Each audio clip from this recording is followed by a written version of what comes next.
Yo, you here to find out how to get the most soul fragments per hour, right? Well, you hit the fucking jackpot. So the past few hours I have been grinding soul fragments.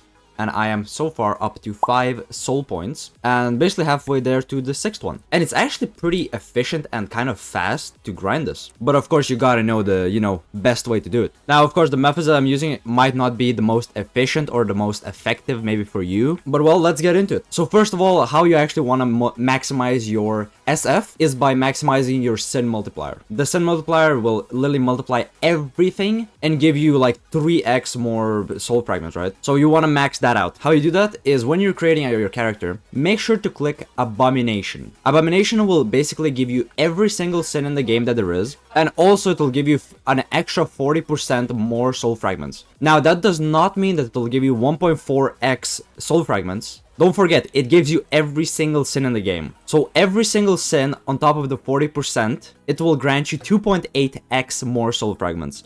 And that is the most you can currently get. So that's the first step to your character creation. Now past this point, it really goes just for preference. Whatever you want to choose, just go and choose. But what I recommend and what works most and works best for me at least. So for the skill, I usually pick lesser heal.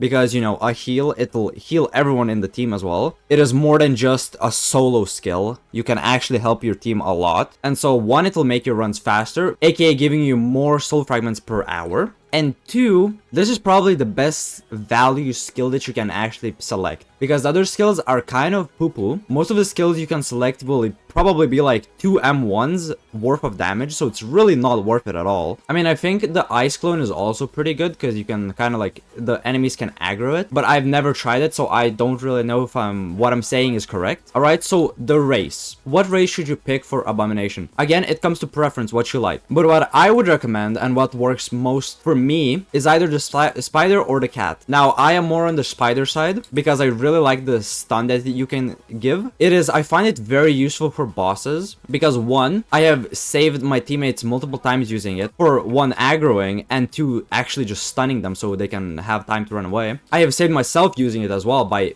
being able to stun them and just running away. And then again, using my lesser heal to just heal the damage. So it works very well, I would say. And why I would also recommend the cat is well because because it dodges for you. It dodges automatically sometimes. Now, to add on to the spider guy, I also really like the 10% attack speed that you get. And I usually run fast attack swords like a rapier or a short sword or a glaive or a dagger sometimes if I really get one. Because it helps with parry windows. Parry windows will be much easier than with using like a great sword or a great axe or a hammer, So in summary, your sin should be Abomination. Your skill should be the lesser heal, and your weapon, well, it's really mostly up to preference. So choose whatever you want, but I recommend a fast one. So now that we got the full build down, this is probably the hardest part, guys. It's having friends or people to play with. Now, don't be worried, okay? Because this game has a Discord server, and there is an LFG chat, or what you call a channel? There you go, channel. And you can find people hosting Abomination runs, for short, ABOM. Like, over here, looking for a bomb level 1. So you just gotta find someone that's, hosting an ABOM run, okay? Or you can host yourself, everyone's gonna join, okay? And from my own experience, in about an hour, I usually reach up to like, I don't know, like level 6-ish if I don't die. And if the runs go fast. Like, about like 6 to 8. I'm not gonna say 6 to 7, okay, buddy? You ain't making me do that. 6 to 8. That's the level I reach about, okay? But the times that I did do them, I did have a pretty good team. So, you might get lower levels in that amount of time. But still, I would say in about an hour, you could probably get like 700 or like around 500 to 700 soul fragments. And an important thing to note is when you get, the more soul points you get, the more expensive they become, the next one becomes. It slightly goes up and up and up and up. So anyways, if you find this video helpful, subscribe and leave a like. I am gonna be grinding more soul fragments because I am trying to make a build and I'm gonna try to make a video on that. So if you don't want to miss that, hey, subscribe and see ya.